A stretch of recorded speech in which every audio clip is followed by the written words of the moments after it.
கண்டிப்பா திமுக வீட்டுக்கு அனுப்பணும் அப்படின்னு சொல்லியிருந்தீங்க. அதே மாதிரி வீட்டுக்கு அனுப்பணும்னா ஒரு திருடனை அனுப்பிச்சுட்டு இன்னொரு திருடனை உட்கார வைக்கிறது அர்த்தம் இல்லை அப்படின்னு சொல்லியிருந்தீங்க. இது வந்து திமுகவையும் அதிமுகவையும் புறக்கணிச்சுட்டு வேற ஒரு புதிய கட்சிக்கு நீங்க எப்போ தயாரிக்கணும்னு இருக்கலாம்?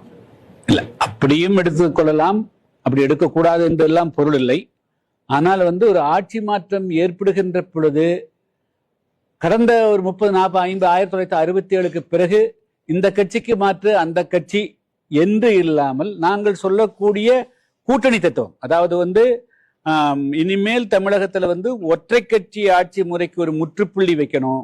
ஒற்றை கட்சி ஆட்சி முறை ஏகாதிபத்திய உணர்வுகளை உருவாக்குது. இன்னைக்கு எப்படி அமெரிக்காவினுடைய ட்ரம்ப் தான் நினைச்சதுதான், அதாவது அந்த கட்சியினுடைய அந்த அமெரிக்காவினுடைய பாராளுமன்றத்தை பற்றி கூட கவலைப்படாம தான் நினைத்ததை செய்யக்கூடிய அளவுக்கு யார் மேலும் வேண்டாலும் படையெடுக்கலாம், எந்த நாட்டை வேண்டாலும் கைப்பற்றலாம், யாரை